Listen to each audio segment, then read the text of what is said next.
All right. Well, thanks everyone for coming. Welcome to the Year 2 Kickoff event of the Carbon to Value Initiative.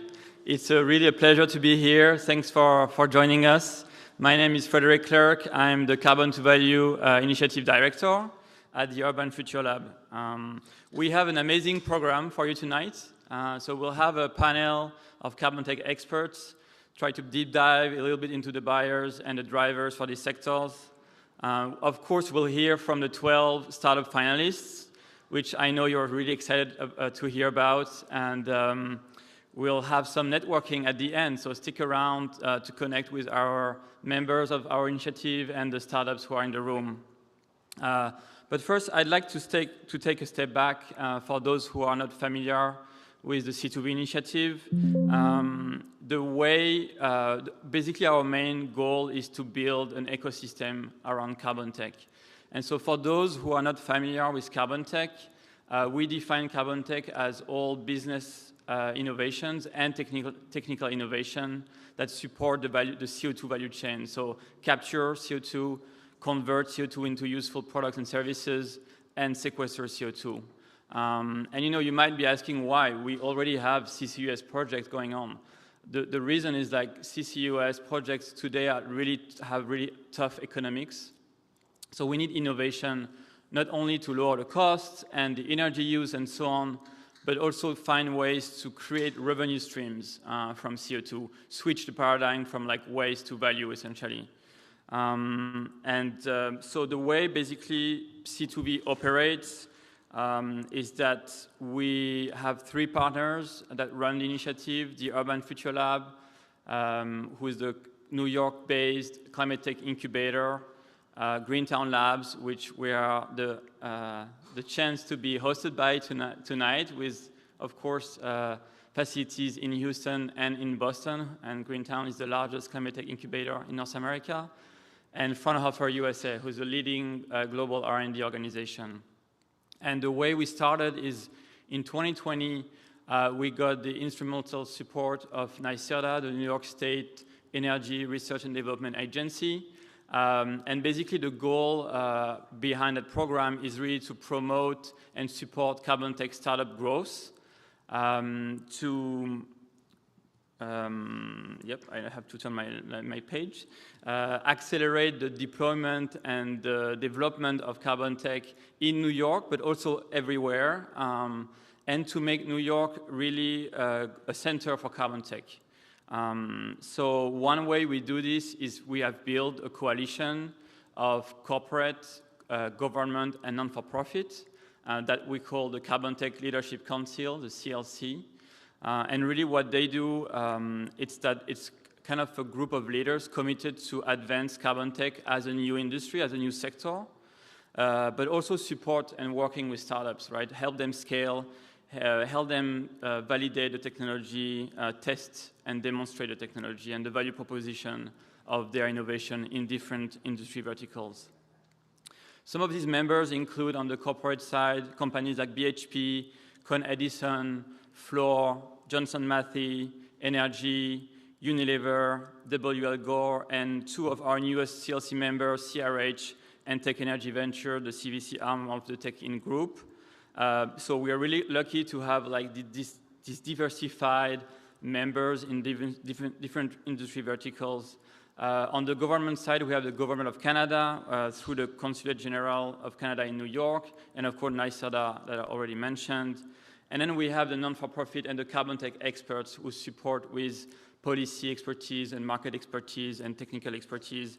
These are Carbon 180, Carbon Direct, Carbon Plan, Circular Carbon Network, and XPRIZE. So really by building this coalition and fostering collaboration between the startups, the corporates, the governments, and the non-for-profit, we are building this new Carbontech ecosystem. And we help this innovation to strive and get to the scale they need to have an impact, a climate impact, but also an economic impact. We believe it can go hand in hand. So again, we are like really happy to have you here. Thanks for coming. And to kick things off, I would like to invite Ryan Dings, Chief Operating Officer and General Counsel at Greentown Labs. Ryan, please join me on the stage.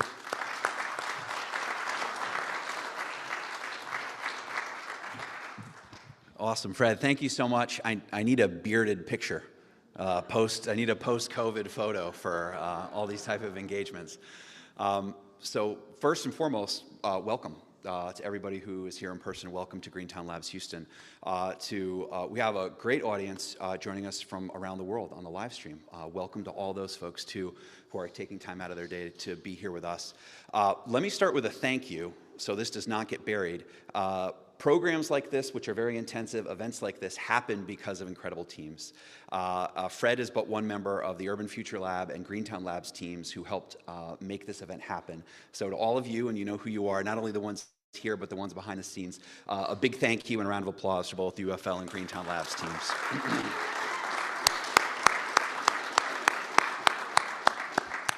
All right, so as Fred said, my name is Ryan Dings. I'm the Chief Operating Officer and General Counsel of Greentown. I get the tremendous honor of working with all these incredible folks every day. And why are we here? What is this massive problem? What is this challenge that we are trying to solve?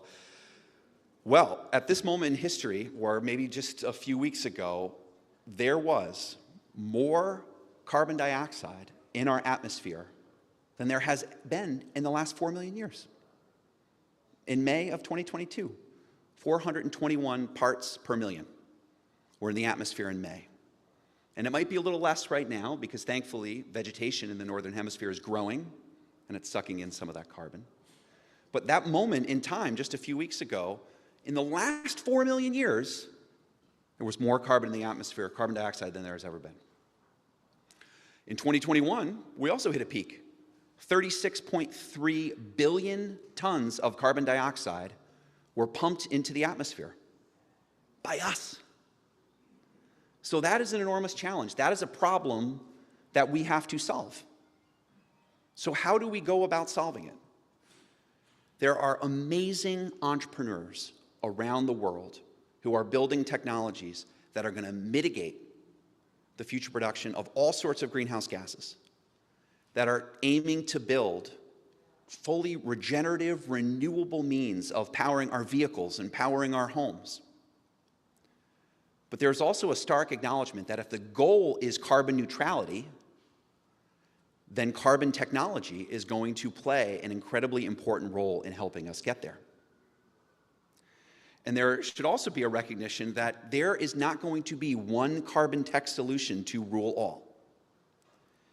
The nature of the challenge, at least the way we see it here at Greentown Labs, and I think our friends at UFL do too, is that it is going to take a systems-oriented approach in order to solve this challenge, in order to build the carbon tech solutions that are going to be the accommodative and the complementary force that are going to actually get us all the way to carbon neutrality. And if you're thinking about a systems-oriented approach, what better thing to do than to build an ecosystem? And if you're thinking about ecosystems, what better thing to do than focus on collaboration? So that is what drives us. And that is why C2V is so critically important to us.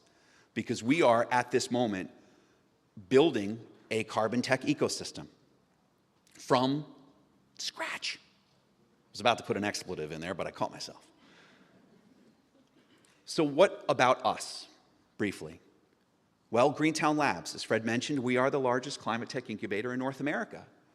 But I really like to think of Greentown these days as just doing more than incubation. We run incredible accelerator programs and initiatives like this with great partners. We convene, we bring people together. And at the heart of what Greentown does, and maybe one of those most successful elements of Greentown, is that we are very good at building partnership between the entrepreneurs and the technologists that are going to help drive innovation, and the incumbents and the market leaders who are presently the ones who have that share. That's Greentown. I'm glad you're all here with us. C2V, well, we see C2V, like I said, as that ecosystem builder, which is so incredibly important in playing a really, really critical role in helping us build this carbon tech community. And I'm so proud of the results of year one. I mean, that could be a speech unto itself, the results of year one of this program. And I'm really excited for what year two is going to bring. And so what about, we talked about Greentown, we talked about C2V, what about us? Well, we need to give our time, we need to give our capital, we need to give our passion and energy to building this ecosystem. And what better place to do that in Houston, Texas, where there is, probably more of a density of energy engineering talent and energy brilliance than anywhere in the US. And so we need to be pulling talent in, not just from the city of Houston, but from all over into this fight with us. And I encourage us to continue, and to continue to build those partnerships and collaborate and move forward with a unique combination of both the hubris to believe that we're actually gonna do it and the humility to understand that we're gonna make a bunch of mistakes along the way. But that's entrepreneurship, right? Making mistakes. So I'm very grateful for all of you being here. I want to truly thank you for taking time out of your day to be here at Greentown Labs and to be talking about Carbontech. I welcome you to stay involved with the Greentown and UFL communities. Follow us on LinkedIn, follow us on Twitter, come to other events. And we're really, really excited about what year 2 is going to hold for us. So Fred, back to you, and thank you, everybody. Welcome.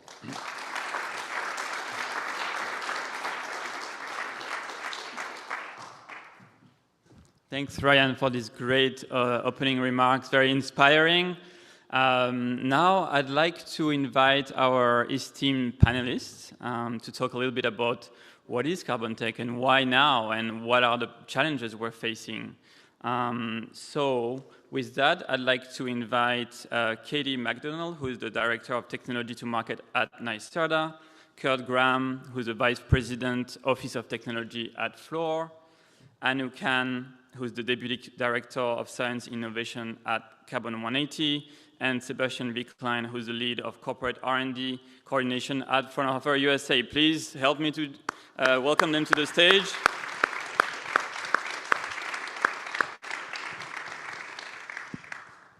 And I think not everyone in the audience might be familiar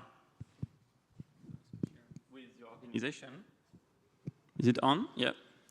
And so maybe it would be a nice for the audience to hear a little bit about, what your organization does and your role in C2V at a very high level. We should start with Sebastian. Hello, everyone. Fraunhofer is, I would say, the biggest R&D organization in the world for applied R&D and technology development. We have about 30,000 people and 76 institutes in Germany and 3 centers here in the US. What we do is we take low TRL technology and try to push it to a higher TRL level, which means we try to de-risk the investment. This is where we bring in the value, basically. We are government funded from the German government in part, but the other part of our funding comes through industry projects. And our role in carbon is to find new approaches, new solutions in this area, and help foster different thinking. Thanks, Seb. We can go to Katie, and we'll just go in the order. Okay, I think this is working. Hi, everybody. So nice to be with you. Thanks for hosting us here today, Fred and Greentown team. So my name is Katie McDonald. I'm Director of Technology to Market at NYSERDA. NYSERDA is the New York State Energy Research and Development Authority, and we are responsible really for all of New York's ambitious climate goals. And so in 2019, the government and the people of New York voted to put in place a super ambitious climate policy that sets the state of New York on a path to net zero by 2050 and a path to 100% carbon-free electricity by 2040. So our agency, which is about 350 people, it's essentially the Clean Energy Agency, or the DOE rather, of New New York, we're really responsible for making sure that the state is deploying the right clean energy and low carbon solutions to meet those goals.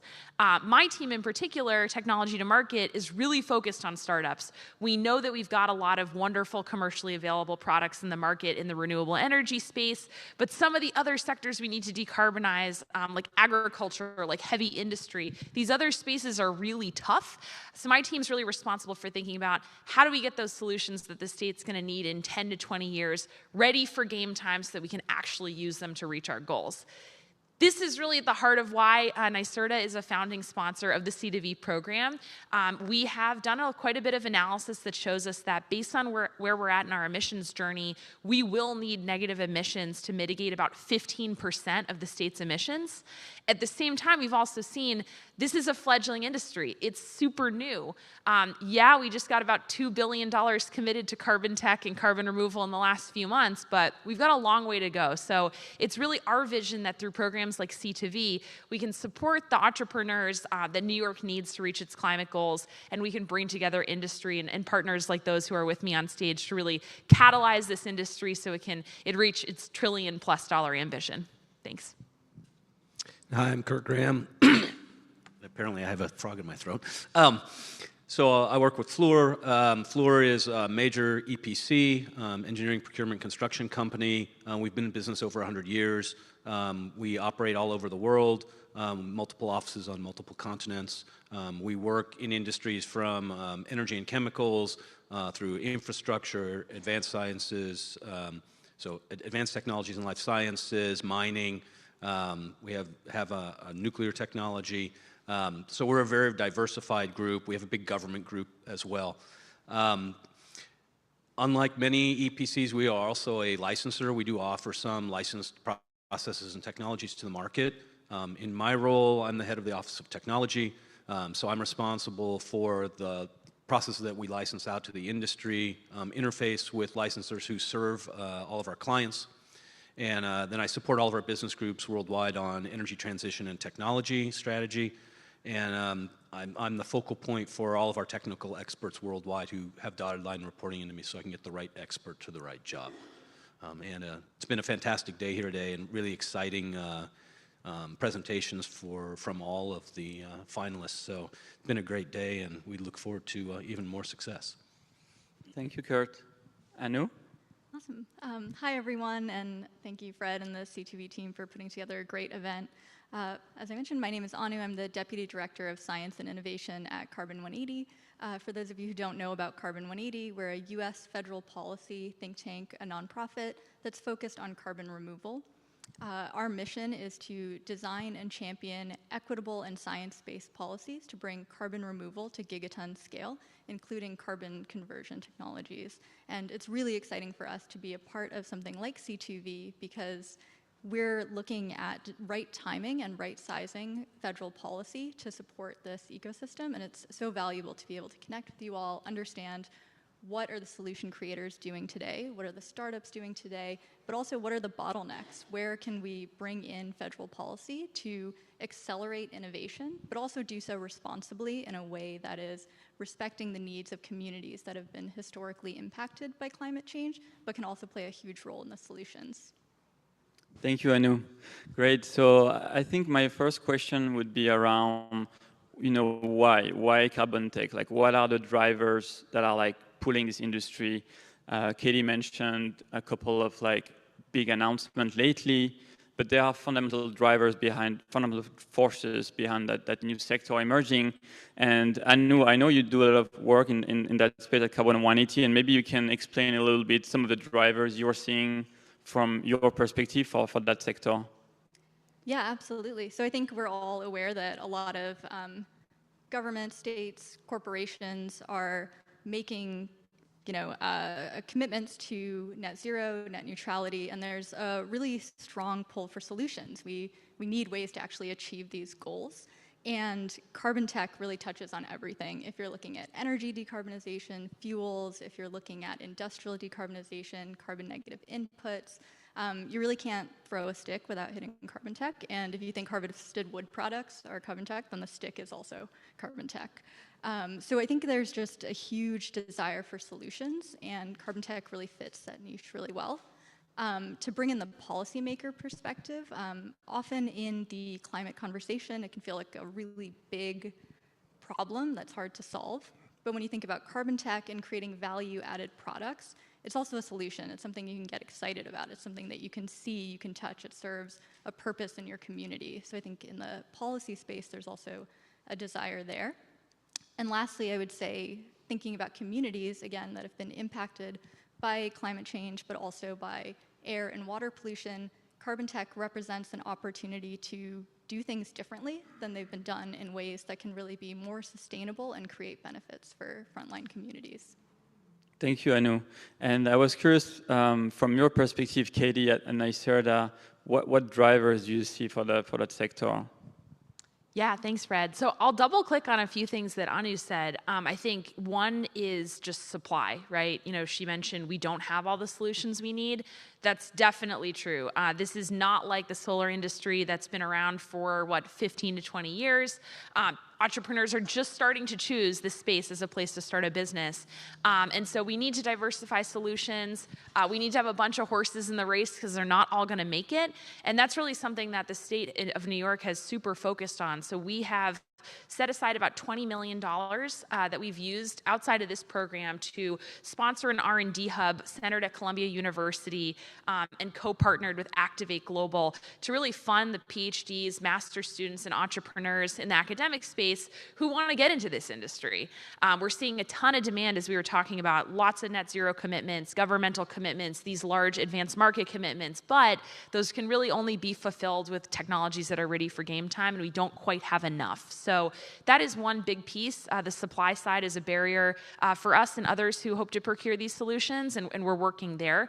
I'd say secondarily, on the justice point, New York and a lot of other states, Justice 40 at the federal level is a great example, but many subnational governments, including New York, have justice and community goals super baked into their climate goals. We are no different. We are mandated to make sure that at least 40% of benefits of all of our investments go to disadvantaged communities, those that have been historically hit the hardest by climate and economic forces. And when thinking about that, we want to make sure that any technology that we procure or any entrepreneur that's got a solution that we support is ready to work with those communities to make sure that those technologies are deployed in a way that takes those justice goals and those equality goals into consideration. So justice is a big consideration for us. We want entrepreneurs to be thinking about that right when they start their companies so that they can fully support the full breadth of our climate goals. So I'd say that's number two. And then finally, I'd say, and hopefully we can have more of a conversation about this, but as sort of an entity that's focused not on any one horse in the race, so to speak, but on the ecosystem, we really care about there being a viable capital stack. So we want to make sure that it's, not just, the large funds, the frontier funds of the world with $1 billion to spend in the future that are lined up to support these technologies. We want to make sure everything from catalytic capital in philanthropy and at the governmental level to seed funding, to VC, to project finance, to project equity, to debt. We want to make sure that whole supply chain of capital is available, and we just see tremendous opportunities as this sector grows to really fill mission-critical gaps across that spectrum. So we're thinking about that so we can fully take advantage of these solutions someday. Thanks for mentioning this. I think we'll go back to these gaps, definitely very interesting. Before we go there, I was curious, Clerc, your work, Fluor works with very large, industrial players who are operating today at scale. And I'm curious, do you hear any specific, reason or drivers why your clients would be adopting some of these technologies, and any specific sectors maybe that are more prone to adoption than others? Yeah, I think if you look at energy transition and decarbonization, it's going to hit everything in society. Energy is a base unit that rolls up through every industry. So we're seeing every industry kind of looking at, okay, how are we going to move forward and reduce carbon emissions while at the same time still service our shareholders? So, those companies they have to show a profit. They have to have return on investment. And when we look at the scale of what has to be done with carbon removal, we're talking about a very, very large number of very large capital projects. And, large capital projects aren't just $100 million projects, they're billion-dollar projects. And so when you have to put that kind of capital up to do a project, your whole mindset becomes around risk mitigation. And so risk mitigation, to make sure that the technology will work, that the business objectives are going to be met, that rolls back through the entire ecosystem, and it's why these big capitally intensive markets move slowly. They don't move slowly because they think it's fun to move slowly, or just because they're very intransigent. The real reason is because they're trying to figure out how to mitigate risk. So I think as we see new technology companies come in with their new climate tech, and they're looking to deploy it, how you get from a great idea up through all of the stages to where you can have a commercially viable project and can get that first of a kind at commercial scale, this is a very difficult thing to do in a short amount of time.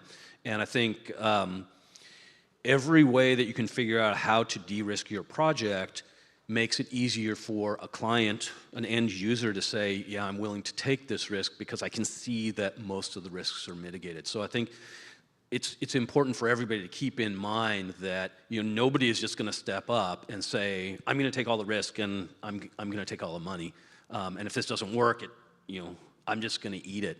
There has to be distributed risk, and everybody has to take on the risk that they can manage. Yeah, I think that's very important in terms of how we see C2V is having a common understanding of a risk and aligning different perspective on what risks means and what everyone needs to do to be able to build these projects.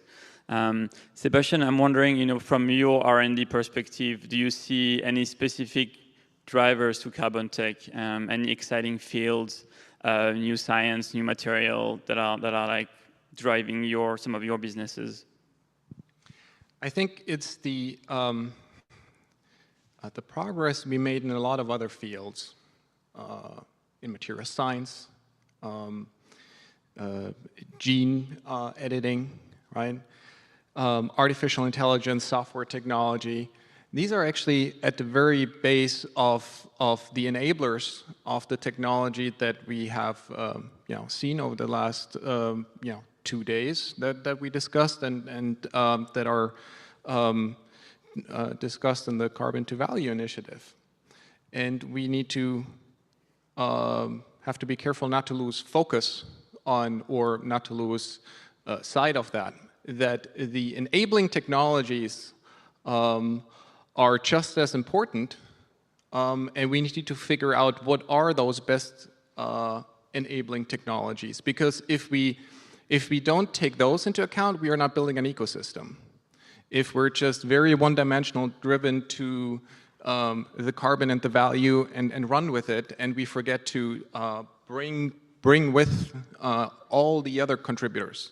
And I think that's very important, and we need to stop for a second, look left and right, and understand who do we need to take with on this trip. Otherwise, we're probably be on the sea without a paddle. Great. No, I really like the idea of identifying which trends and which enabling technologies can be applied to Carbontech and accelerate and de-risk.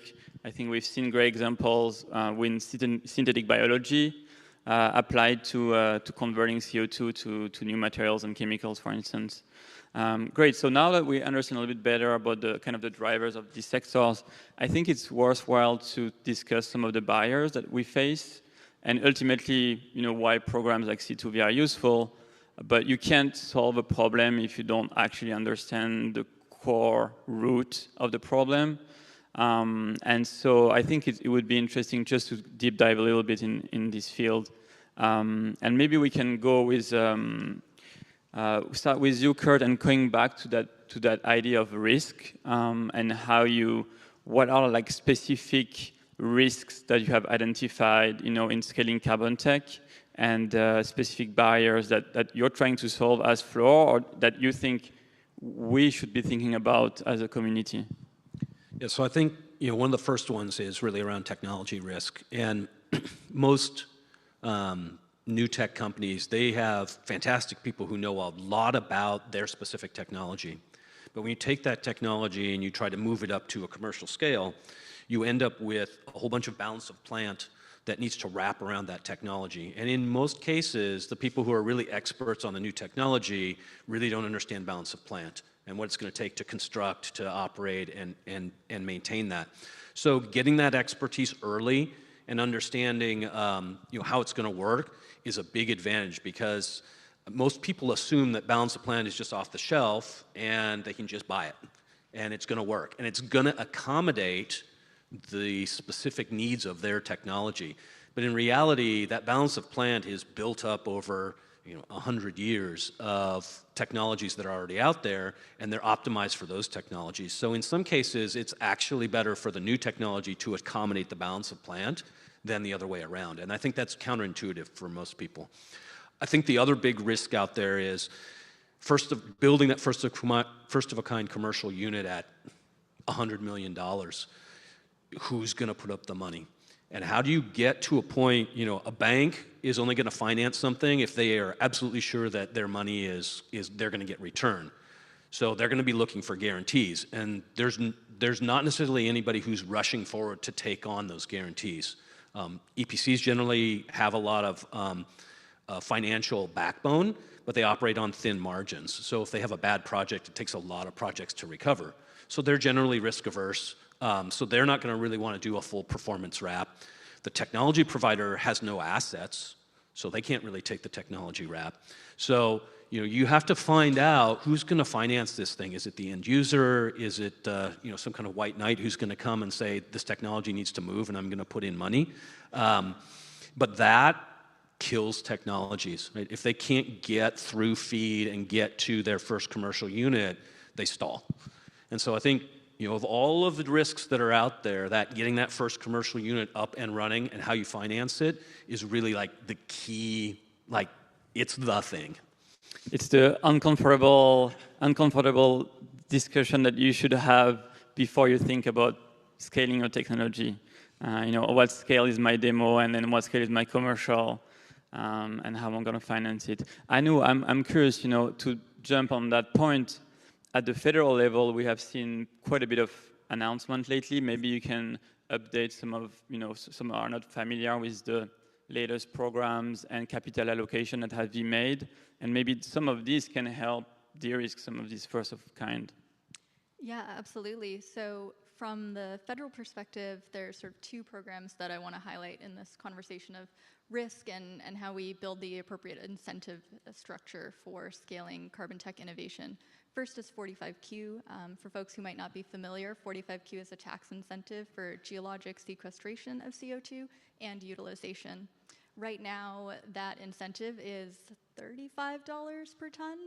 So if you're really thinking about scaling carbon tech from a small startup scale, that incentive is really not going to get you over the line. So we've been advocating for increasing that incentive to $130 per ton, and really right-sizing it for the challenge that we're facing in scaling this industry.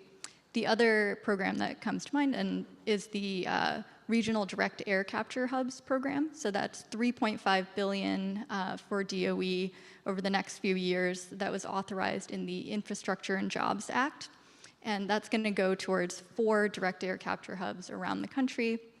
And we've been advocating sort of since the original announcement that this should include carbon conversion technologies. This is beneficial to the direct air capture companies because it gives them offtake, it helps with their financials, but it's also really impactful for the carbon tech ecosystem as well. And it speaks a little bit to what Kurt was saying. You're in this kind of no man's land between demo and commercial. And we think the direct air capture hubs, if executed well and thoughtfully, can really help bridge that gap. Thanks, Anu. I think going to Katie just maybe to think about how you think at the New York State level about funding and your perspective on the funding gaps. I know you have a lot of programs all along the way, so maybe you can talk a little bit about the gaps you're seeing. Yeah, absolutely. So thanks, Fred.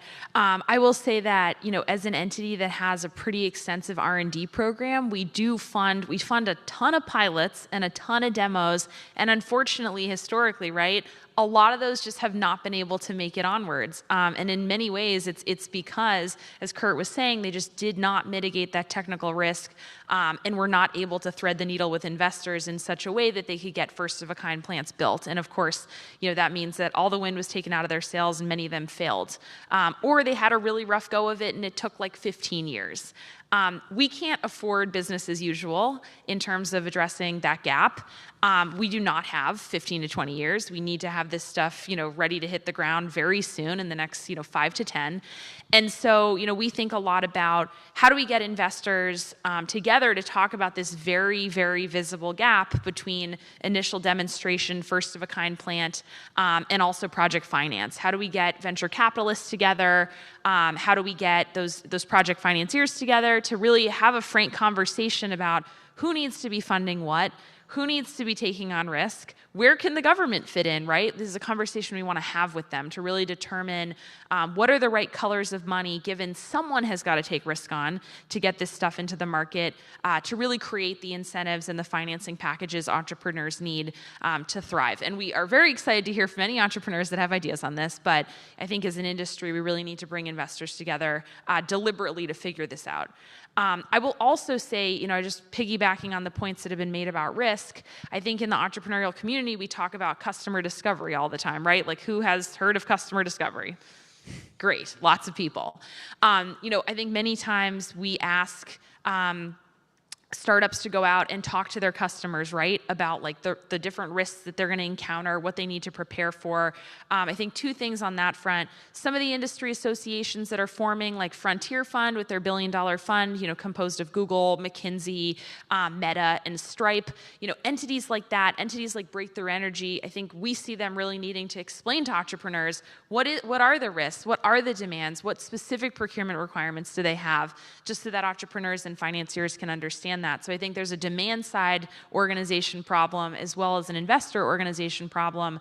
And finally, this is a super nascent industry. I think that we're really excited about a lot of the efforts that have been made by this program and others to bring the supply side together. We don't really have a big industry association, right, for Carbontech and carbon removal companies. When is that going to happen? I think that it's organization across some of these pieces of the value chain that's going to make sharing information, sharing data, and sharing insights a lot easier and faster, which will hopefully help us bridge some of these gaps in time to make a dent. Right. Thanks, Katie. Yeah, definitely. I think the good news is that Carbontech is not the only capital-intensive emerging sectors. I mean, there's been so many of these in the past. So maybe there are recipes we can learn from other sectors. And I know, Fraunhofer, you've been helping to scale many different innovation in the past. And I was wondering, Sebastian, maybe you have some example of other industries, capital-intensive industries that we can learn from, failure or success. Any insight there? I'll try to summarize that in 3-4 sentences. Yeah.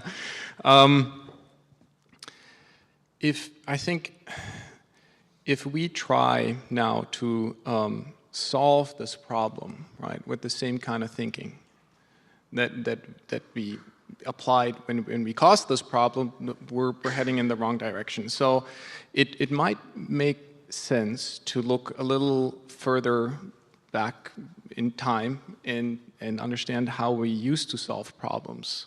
Technology, how we use technology to create and achieve marvelous things. And I talked today before, the moon landing approach. Nobody asked there, who takes over the financial risk? You just did it, right? The government was there to say, well, we'll take over the funding. You had the industry and bright minds contributing to it. And out of that approach, soon after, you had the ecosystem of the semiconductor industry pop up. That was a natural kind of development around this. And And I think we need to create that kind of momentum again. If we just sit here and ask who's the next venture capitalist who wants to invest in this, then I don't think we're going to solve this particular problem. And it's not a problem. It's an imperative. We're not trying to go along, trying to create an new innovation along a utility curve and says, how can we bring this to market? This is much bigger. This is a moon landing type of approach that we need. And I think if we look at the semiconductor industry or the automobile industry that created a huge ecosystem in technology, and all that was created without venture capital first. But value was seen maybe a little different. And I think we have not talked enough yet about carbon to value. Let's define that value. Mm-hmm. Who defines that value? And if you bring all that together, I think we might see opportunities that we so far haven't really looked at yet from a technology perspective. Well, hopefully we'll hear from some of these like value creation today. And I do want to open the floor to questions from the audience. So I hope you have a question for me. And before we go there, maybe just to jump on, to go back to the who's going to finance this first of a kind. This is kind of uncomfortable because it's going to be hard to make money on this first of a kind, especially small scale. And so you have to think about how you think long term.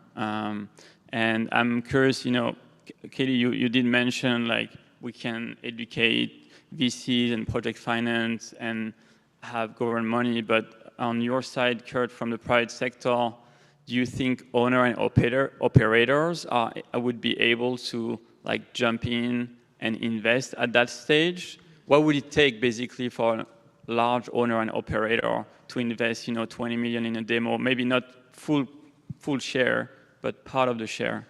So, I mean, to be brutally honest, CO2 has to have enough value that it justifies the capital expense and the operating cost.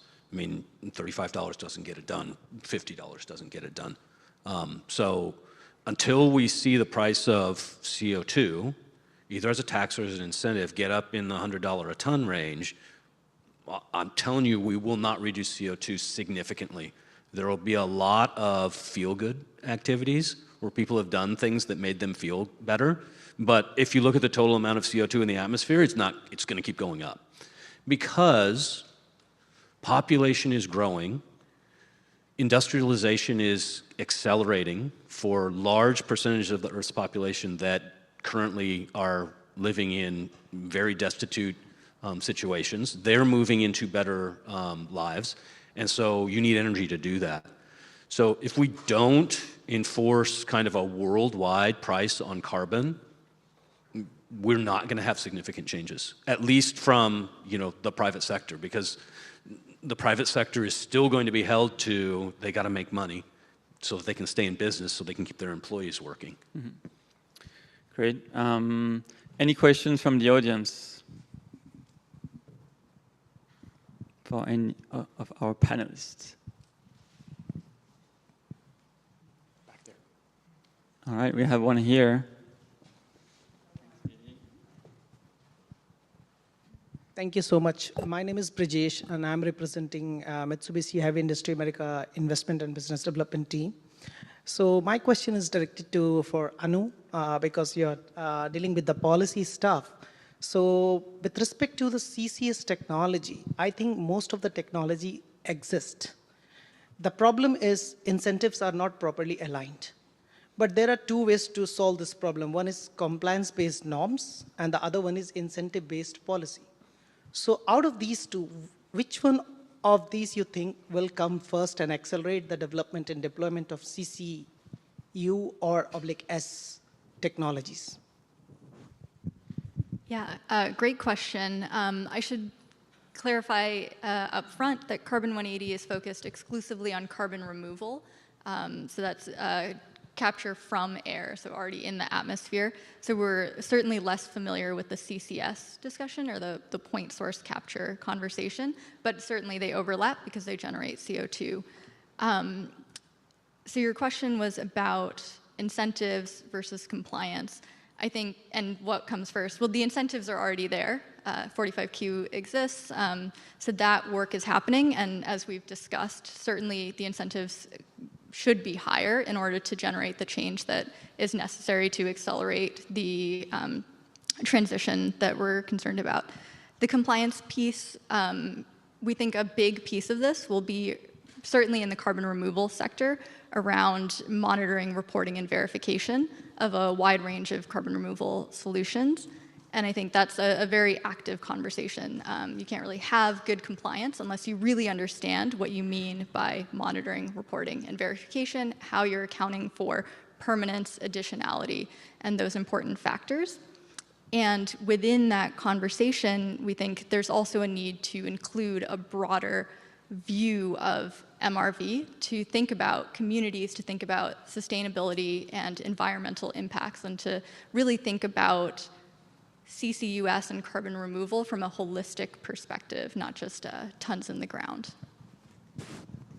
Thank you, Anu. I don't know if you... Yeah. Let me just add that if you look out in the industry, where is there a market in kind of, green tech where projects are going like crazy? It's the renewable diesel space and sustainable aviation fuel. Renewable diesel, people are building large capital projects at a breakneck pace. They're putting in those plants as fast as they possibly can because the low carbon fuel credits out of California are driving high profits. So if we want to move very rapidly and we want, kind of the private sector commercial models and capitalism to drive rapid achievement, there's got to be profit. And that's where we see the rapid advancement. I think wherever we have kind of compliance, everybody drags their feet. Because it's well, can I get an exception? Can I grandfather for another 5 years? Because there's not any profit incentive for them to move. There's a profit incentive for them to not move. Yeah, interesting. I'm curious to see if, Katie, you have a perspective on this from the New York State, I guess compliance versus incentive. There are programs like Local 97 and LICLA. Maybe some of our folks in the room are not familiar with. Maybe you can explain a little bit how they work briefly. Yeah, sure. I can touch on those. So, to Kurt and Anu's points, obviously New York has been a place where there's been tremendous pressure on the state government and enthusiasm around climate policy. We're still not all the way there yet. We're still figuring it out. We actually have our public comment period open till July 1st if anyone's interested in looking at our blueprint for how to get to net zero and commenting. So please do so if you're interested. We do have, there's some interesting incentives going on.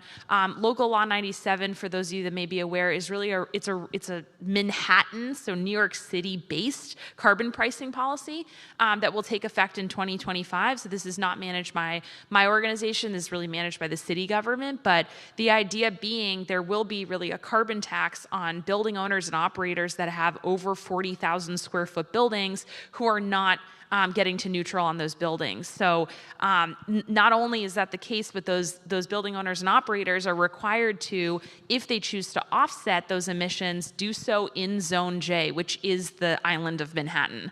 So you could think about entrepreneurial incentives, right? That's a really tough environment, but a pretty clear one to take advantage of, a regional carbon pricing regime.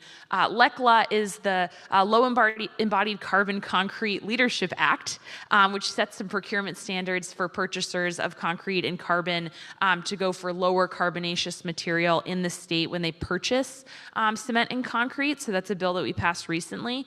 I will say, however, though, without a statewide pricing regime, a big incentive that we're looking at, because we, once again, don't have that value on carbon either through the voluntary market in full force or through a regulatory regime, is really the opportunity to price carbon through high-value materials, which is, of course, why we're involved in this program. We're interested in taking the active industry, whether it's in building materials or plastics or heavy industry, mining, chemicals, manufacturing, manufacturing in New York. We're trying to take those industries and connect them to entrepreneurs deliberately so that they have like a real incentive to create products that are low carbon or full embodied carbon on a path to really try to get the machine of these industries going. Great. Well, thank you, Katie, and thank you to all our panelists, Anu, Kurt, and Sebastian. Please help me thanking them for the contribution. They will be around for the networking, so feel free to jump on them and continue the conversation. But now I would like to go to the best part of the evening, which is hearing from this innovation. What is Carbontech? I know you still want to know more about it.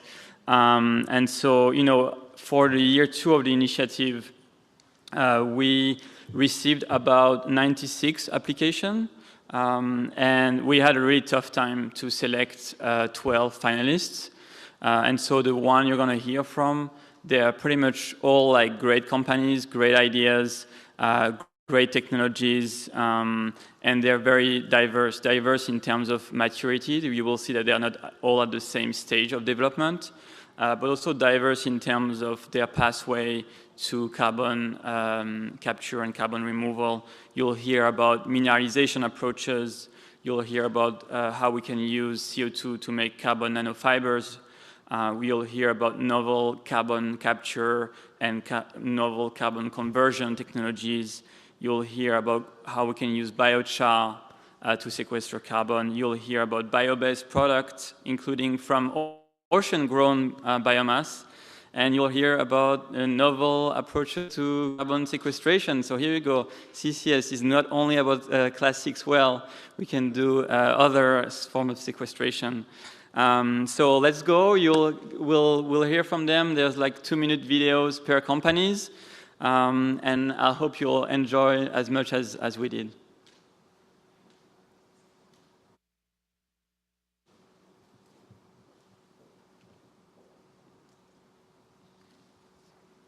Hello, my name is Gil Tomer, and I'm Chief Operating Officer at Aerovation Technologies and one of its founders.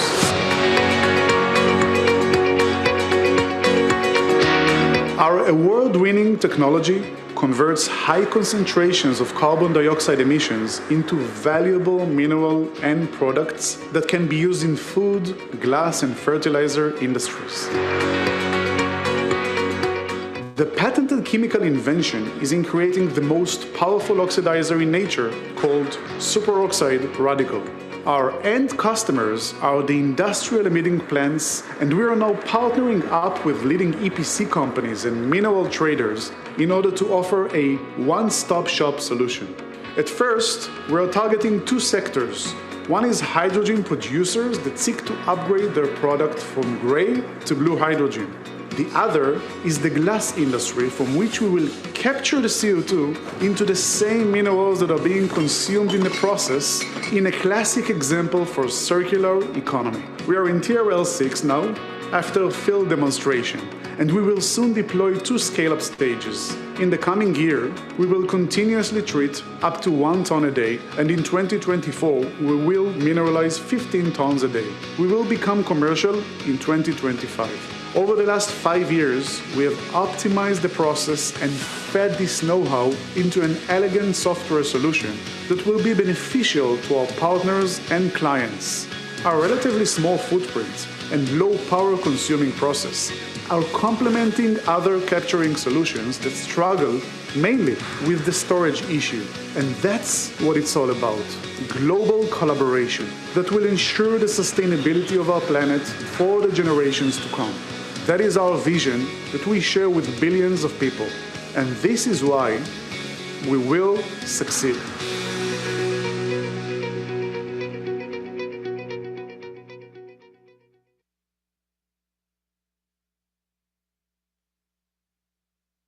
Aluminum is absolutely critical for the transition to a low-carbon economy, but it is dangerously polluting and expensive to produce.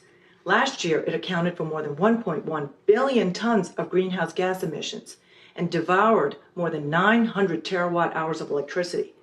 For each ton of primary aluminum produced, 16.2 tons of greenhouse gas were emitted, far more per unit than steel and cement. So why is aluminum so difficult to decarbonize? It is the most abundant metal in the Earth's crust, but it always appears as an oxide. The reaction to break the powerful bond between aluminum and oxygen requires massive amounts of electricity and carbon, which leads to tremendous direct and indirect greenhouse gas emissions. This is a problem Aluminum Technologies has been working on tirelessly for the past 16 years.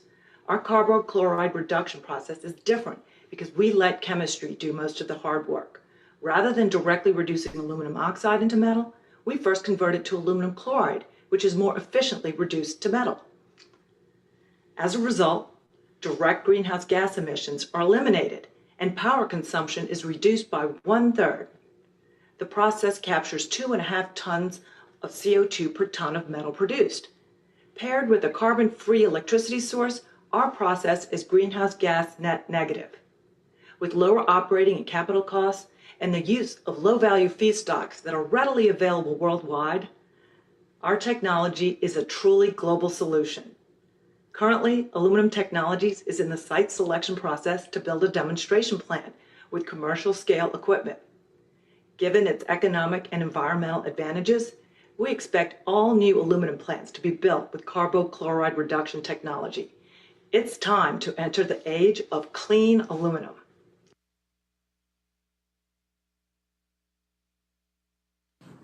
Hello, my name is Natalie Giglio and I work for Carbon Upcycling Technologies. Carbon Upcycling is a Canadian-based carbon utilization company that takes CO2 and turns it into a resource. We have developed a patented technology that takes two of the world's largest waste problems and turns them into high-performance additive replacements for applications such as concrete, consumer goods, plastics, pharmaceuticals, and even fertilizers. Our go-to-market strategy is targeting the cement market, though, working with partners like Lafarge and Cemex and other large vertically integrated cement companies.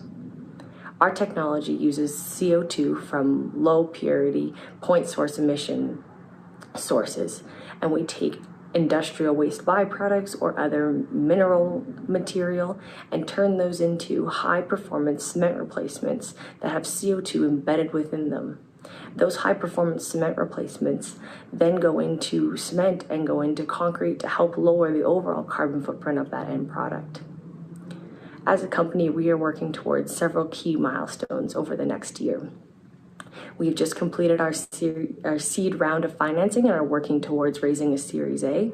We are building our team capacity to execute on project delivery, and we are also undergoing comprehensive engineering to take our initial technology from a batch process to a semi-continuous process so that we can better integrate with the cement companies who we are trying to help decarbonize to reach the net zero 2050 goals. We look forward to participating in the C2V Accelerator program and are excited to continue on our path to commercialization. Thank you.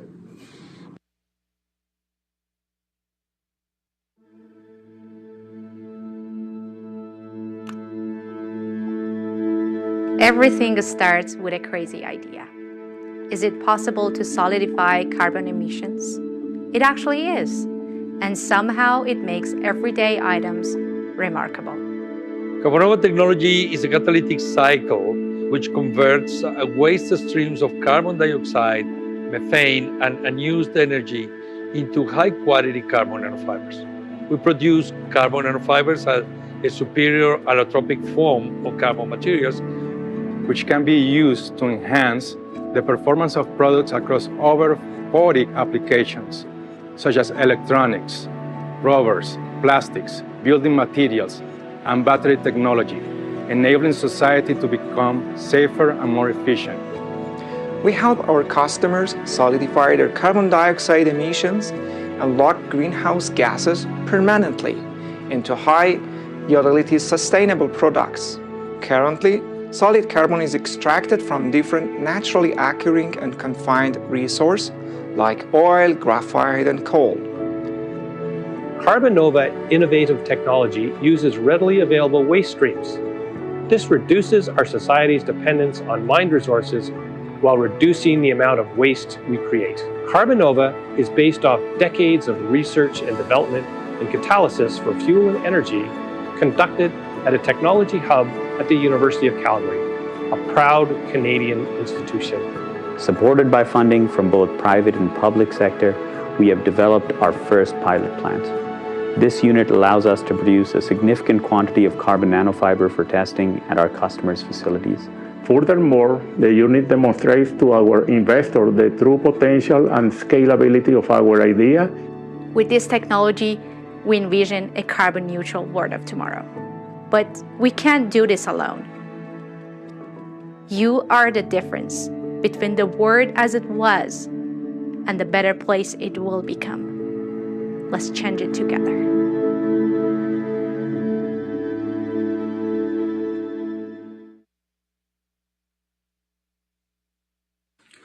Greetings C2V. My name is David Malinsky and I'm the founding CEO for CO2 Lock Corp. Our team is based in Vancouver, British Columbia.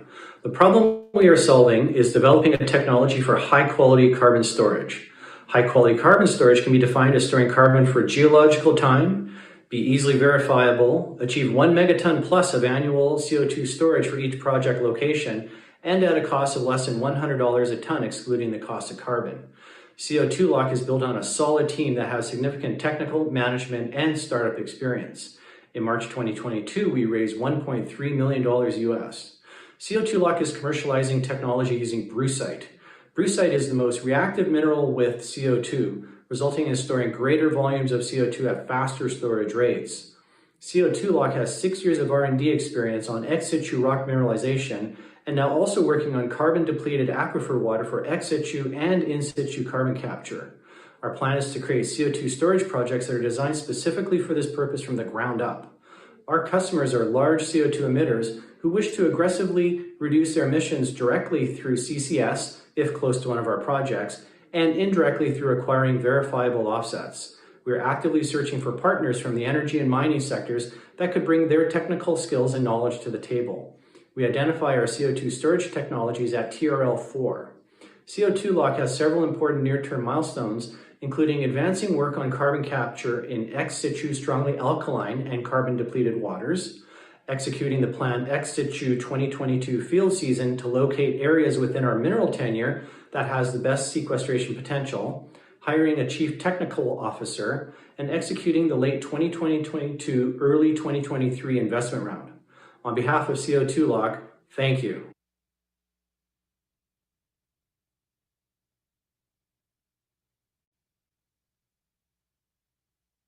A single material is responsible for 8% of global carbon emissions, concrete.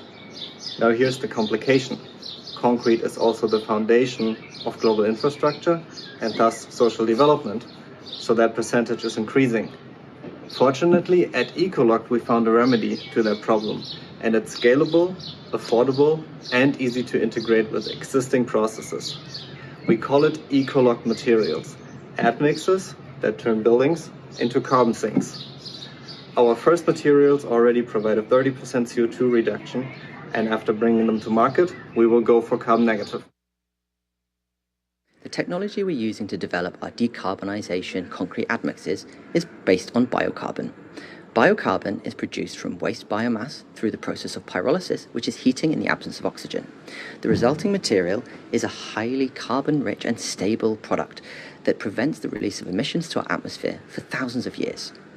Our admix development is well underway, and here are the results from our latest laboratory trials, which have been structurally tested for their performance. Not only do our admixes reduce the overall CO2 footprint of concrete, they also improve the thermal and acoustic insulation as well as the durability. At Ecolock, we're working very hard to deliver maximum CO2 reduction for concrete admixes and bring them to the market as soon as possible. Most cement and concrete manufacturers have committed to reach net zero for operational carbon by 2030 and for embodied carbon by 2050. However, we are working with all players across the construction value chain, including real estate developers and general contractors. Only together we will be able to fully decarbonize concrete.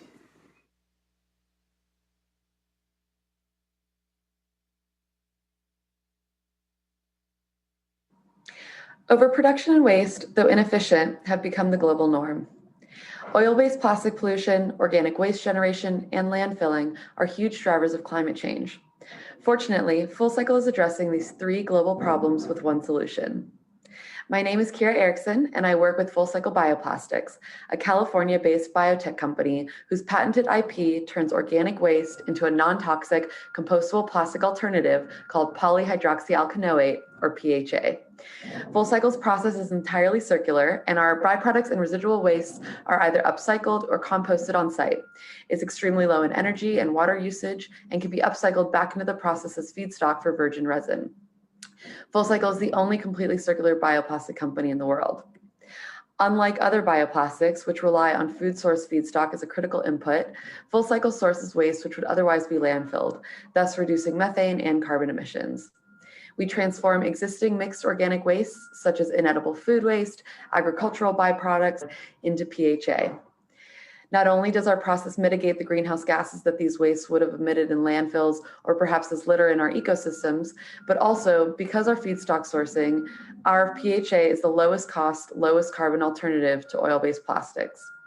Our PHA can replace polypropylene, polyethylene, and polystyrene plastics.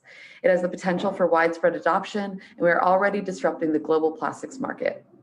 We partner with big tech companies, waste haulers, and some of the largest global food brands to convert their waste into their own sustainable packaging solutions. We also license our technology to companies who want to bring PHA to new markets. Currently, the demand for PHA is so huge that one of the larger PHA producers today expects to be sold out through 2024. There's a lot of room in the market for the emerging biomaterials manufacturers, and we're scaling up to meet this global demand. We're at TRL level 8, thanks to successful commercial demonstration at our Tech Partners facility in Mountain View. We're headquartered in Silicon Valley, and our team of 40 biochemists, engineers, and creatives continues to grow. We're redefining the plastic industry and catalyzing the circular economy. Thanks so much for your time. Hi, I'm Branko Zujic. And I'm Joe Rodden. Together, we're the co-founders of Lydian, a company aiming to revolutionize and decarbonize the chemicals industry with a new approach to catalysis. The first catalysts were used in the early 1800s, and it's estimated that today, over 90% of commercial chemical products use a catalyst at some point in their manufacturing. In the 2 centuries in between, we've developed a range of processes that use a catalyst in combination with a heat source to produce a variety of low-cost products from plastics to fuels at enormous scale. But now with the threat of climate change looming, we need to transition the way we power our industries and produce the goods we need. And that's where Lydian comes in. Lydian combines exciting breakthroughs in advanced manufacturing and material science with many decades of experience in thermal catalysis.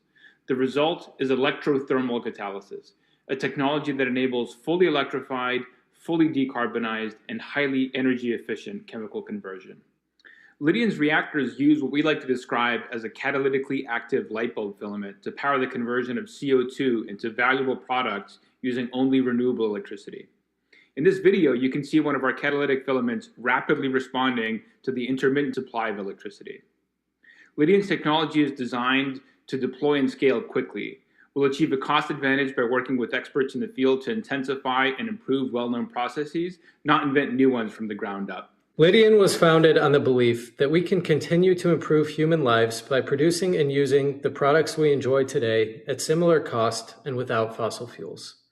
We also believe that getting to that future as quickly as possible to avert the worst effects of climate change will require all of our existing industrial know-how and more. To that end, we look forward to participating in the Carbon to Value initiative to leverage the extensive expertise of the partners here to help bring our technology to market.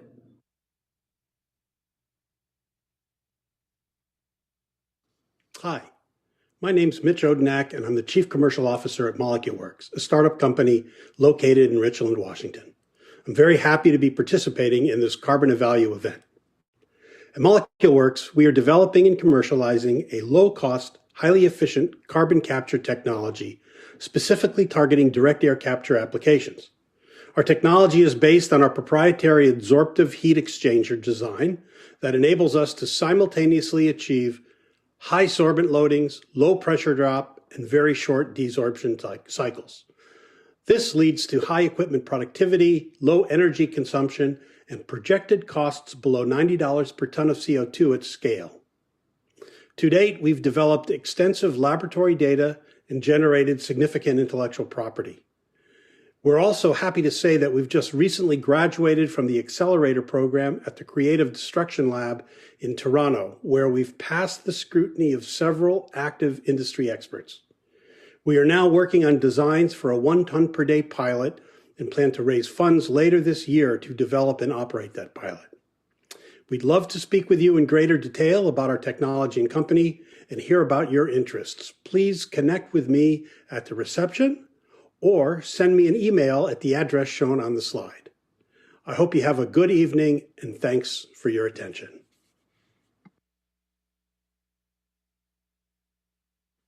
Hi everyone, my name is Francesco and I'm CEO and co-founder at Osmosis, and we are a clean tech company based in Cambridge, Massachusetts, where we're working on one of the most invisible yet significant challenges when it comes to addressing climate change and meeting net zero goals. And this challenge is molecular separations. In fact, the chemical, petrochemical, and energy industries are defined by the fact that we need to separate, purify, or unmix molecules to deliver value to customers or reduce emissions. And this adds up to a huge cost for the companies, but also for the environment. And we're talking about 15% of the energy wasted on these separation processes, but also 16% of the carbon emissions that depend on the fact that we still rely on thermal-based and solvent-based processes to run these separations. So at Osmosis, we've worked on an alternative to this, and we've been developing membrane technologies that operate as molecular filters to effectively separate molecules from one another.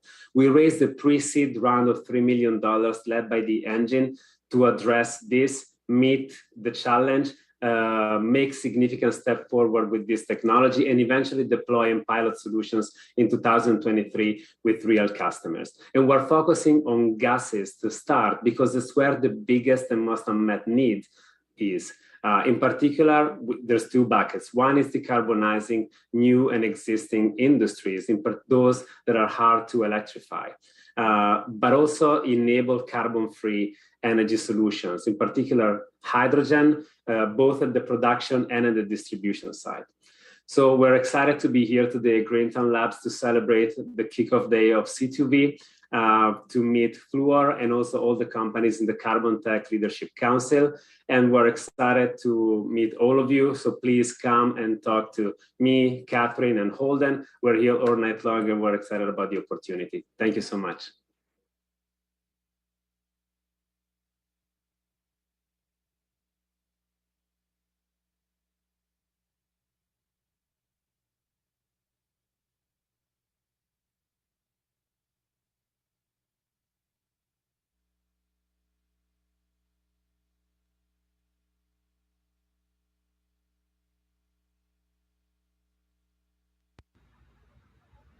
Hi, I'm VG. I'm the CEO of Cinco Labs, and we're a climate and biotech startup on a mission to decarbonize consumer goods of our everyday life. So to successfully stop climate change, it's crucial that we become more sustainable in every aspect of our life. So I'm talking about the proteins that we eat, cosmetics that we use, and everything in between. So we focus specifically on those consumer goods that emit CO2 and yet we cannot go without. And to tackle this goal, we leverage the power of the ocean, which happens to be the largest carbon sink, but also represent 2/3 of the entire planet, which is an incredible area of opportunity. Specifically, we focus on an algae that has a tremendous growth rate and only needs 3 things, which is sun, salt water, and CO2. And then we extract various compounds with our state-of-the-art low emission process, and then isolate and store the carbon permanently with our proprietary process. So far with this, we've prototyped 3 compounds that are extremely versatile, meaning that we can do many, many things and products with those.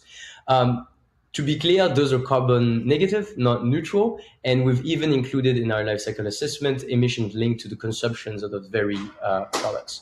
So it's a complex project, but we have the right team to do it with chemical engineers, bioprocess engineers, marine and molecular biologists from some of the best research institutes in the world, as well as BCG, ex-BCG, and Google corporates.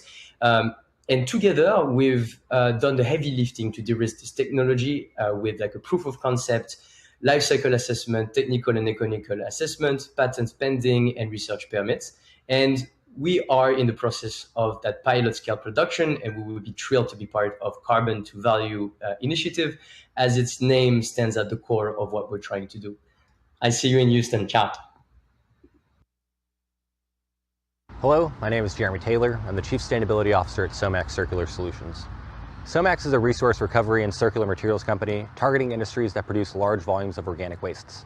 Here at SOMAX, we're commercializing a technology called hydrothermal carbonization with the goal of revolutionizing the organic waste industry. Hydrothermal carbonization, or HTC for short, is a thermochemical process that rapidly transforms organic wastes into a solid carbon-dense product. HTC takes place in a wet or aqueous environment, utilizing moderate temperatures of around 400 degrees Fahrenheit and subcritical pressures to facilitate the carbonization reactions. HTC is unique in that it processes wet organic wastes, skipping the traditional pre-processing drying step, to create a solid carbon-dense product known as hydrochar. Hydrochar can be used for several applications in the carbon supply chain, such as an advanced biofuel, metallurgical coke replacement, or sorption media. Hydrochar can also be used to generate carbon sequestration events by utilizing it in concrete, asphalt, or other building materials. The latter applications allow SOMAX to function in the space defined as BICRs, or biomass carbon removal and storage. SOMAX is connecting industries that create large volumes of organic wastes, such as wastewater treatment, food processing, and spirits distilling, to hard to decarbonize industries like concrete and steel. The HTC process is the bridge that joins underutilized organic waste streams and hard to decarbonize heavy industry. At this moment, SOMAX's first commercial scale HTC application, and first of its kind in the United States, is under construction at the Phoenixville, Pennsylvania wastewater treatment plant, with plans for commissioning later this year. SOMAX has several projects in the pipeline, with partners ranging from multi-billion-dollar industrial giants to small municipal wastewater treatment plants. By solving fundamental issues to ubiquitous problems, SOMAX can capitalize on first-mover advantage in the U.S. to develop and deploy HTC across the country. Thank you for your consideration in the Carbon to Value initiative. Woo, great. Well, I think we can give them a round of applause.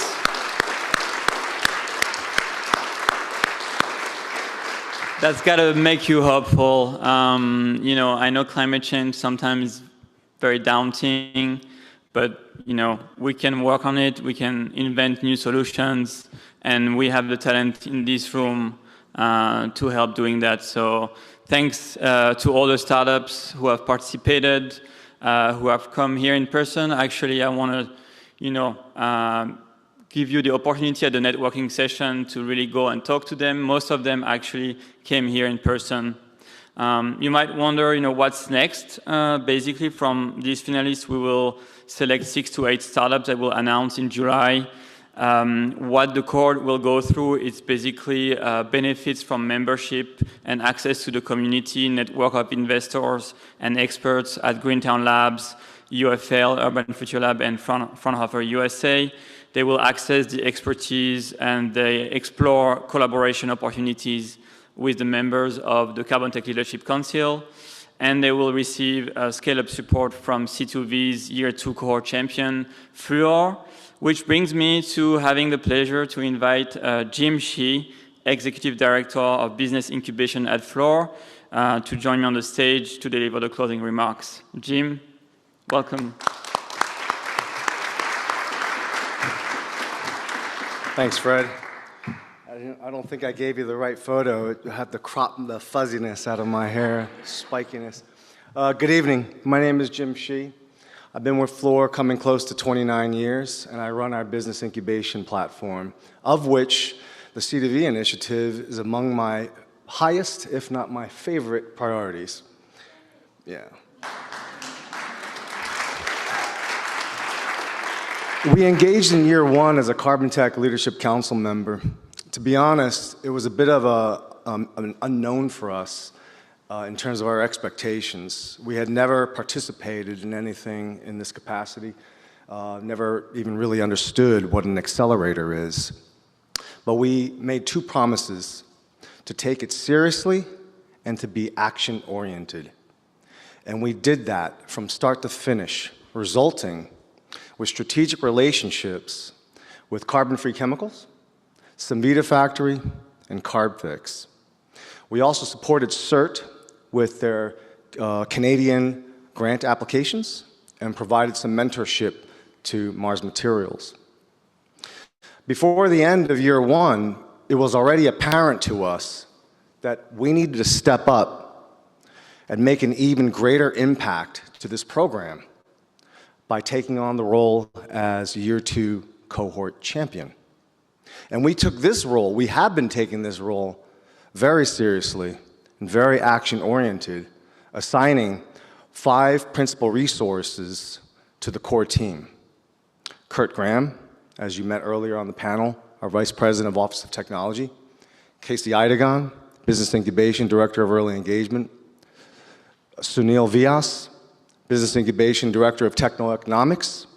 Claudia Bearwolf, who participated virtually today, and she is with our Mining and Metals business line, responsible for marketing and strategy, and myself. Plus, we engaged a total of 25 principal resources, experts from around the world, including those of our technical fellows through Kurt Graham's organization, subject matter experts, senior process engineers, process design management, project execution resources, risk, sustainability, supply chain, commercial strategies, all to do what?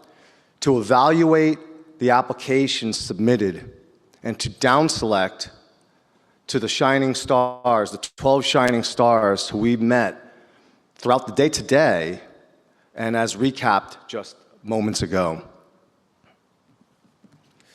Broadly speaking, our selection has been based on value proposition, techno-economic viability potential, and Fluor's ability to bring value through our own core competencies. And in this context, those core competencies include scalability, balance of plant, total system integration, fabricability, constructability, operability, maintainability, design optimization, design life in terms of duty, design safety, all things that we believe very firmly drive both CapEx and OpEx. These are the things that we as Fluor believe are representative of the true valley of death for capital project, industry-defining disruptive technologies. Our plan is to further down select to 6 to 8 in total. We'll be making that announcement in early July, so stay tuned. And after that, we're going to get to work. And to the CLC members, I really want you to know that we are not going to do this in a vacuum. We may be the cohort champion, but we're also a Carbontech Leadership Council member. We have no plans of doing this in a vacuum.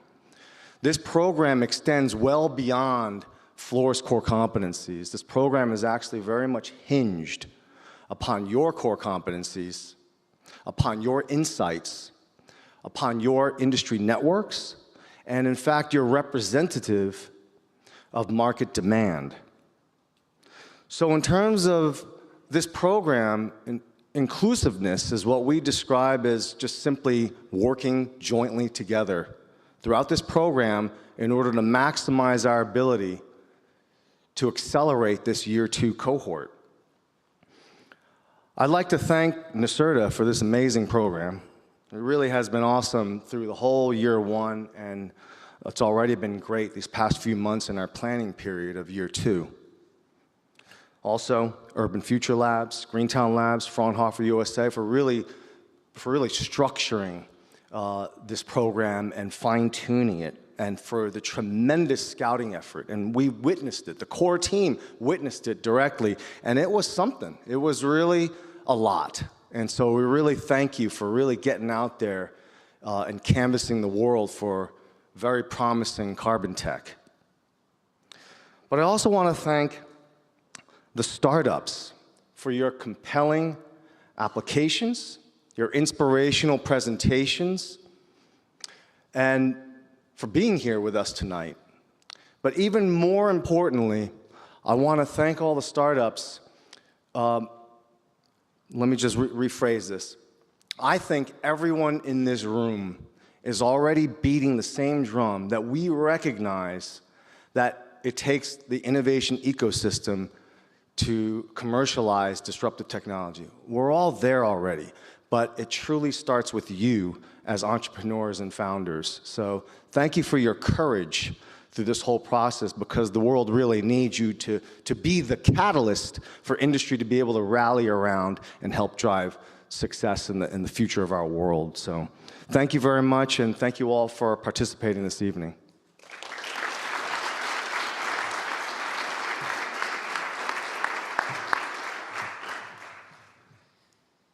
Thank you so much, Jim. Fluor has been a fantastic partner so far, really, and we look forward to continuing working with you to accelerate Carbontech innovations alongside with NYSERDA and the members of the Carbontech Leadership members, which we also thank for their support.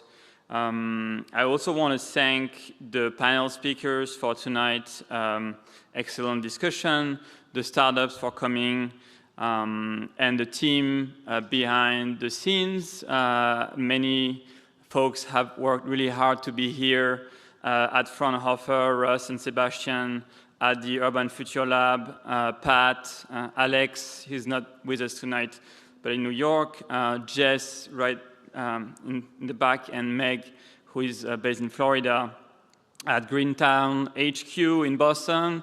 We have Katie, Marina, Rena, and Jill, and of course at Greentown Houston, Juliana, Lara, Noor, and Courtney, who's not able to be with us tonight.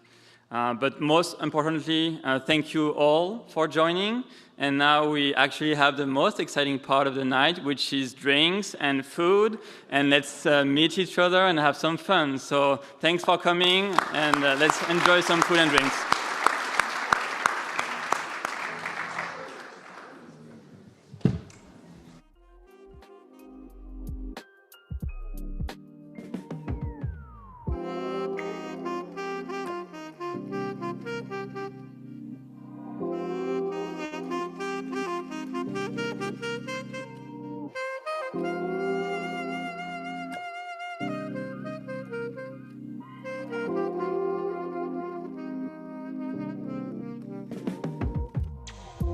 Thank you.